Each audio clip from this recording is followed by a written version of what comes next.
We're ready? Hello everyone and welcome. I am so happy to be back again with a new video. If you are new to my YouTube channel, my name is Hela and I'm a PhD student in neuroscience at the University of Camerino in Italy, and I like creating scientific videos to explain health or biology related topics in a simple way. So if you like this concept, don't forget to support me by hitting that like button and don't forget to subscribe to my channel, and I think we're ready to start our video. Let's go!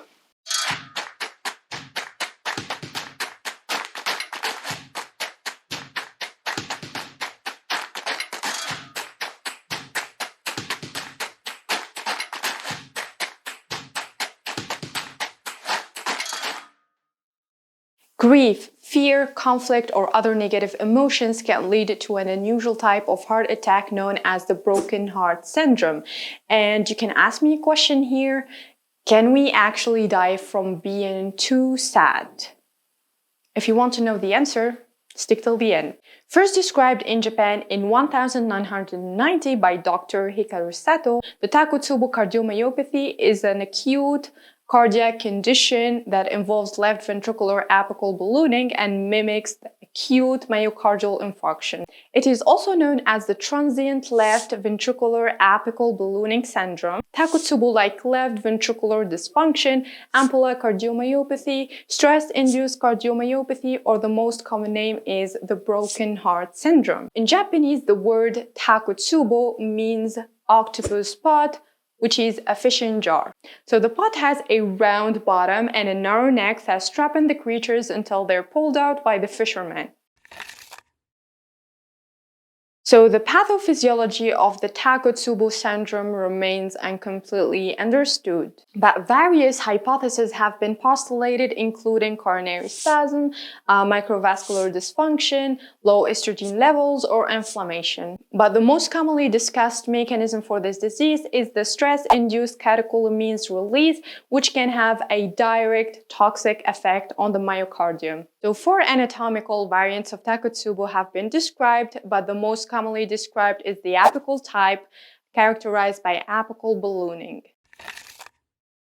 This disease is frequently triggered by intense emotional or physical stress, the unexpected death of a relative, natural calamities like earthquakes, domestic abuse, significant confrontation, diagnosis of an acute medical illness, or even positive life events, the so-called syndrome of happy heart, which we will discuss in another video. Also, unfortunately, being a woman puts you at risk for more likely to develop Takotsubo cardiomyopathy.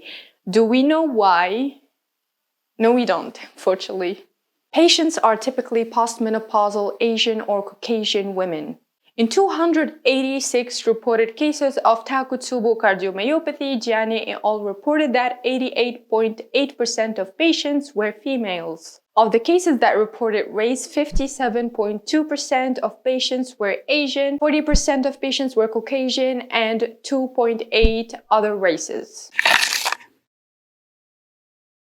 The symptoms are similar to acute coronary syndrome. We have chest pain, shortness of breath, lightheadedness, or syncope. Around 10% of patients end up in cardiogenic shock, and some suffer from sudden cardiac deaths. Okay, so how is the Takotsubo cardiomyopathy is diagnosed? Takotsubo cardiomyopathy can be diagnosed using several tests like an electrocardiogram, blood test, an echocardiogram, a MRI scan, or an angiogram.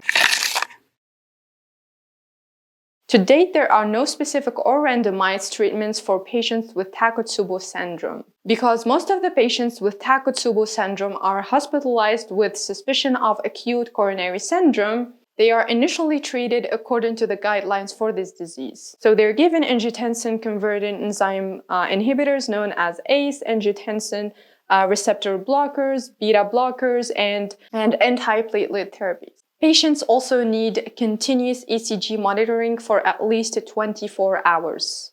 So what does the future look like with Takotsubo cardiomyopathy? The good news is that Takotsubo is usually a temporary condition. Many people with Takotsubo cardiomyopathy make a full recovery and their heart will return to normal within few weeks. So in the end, it is very important to take care of our mental and physical health to make sure we have a healthy heart.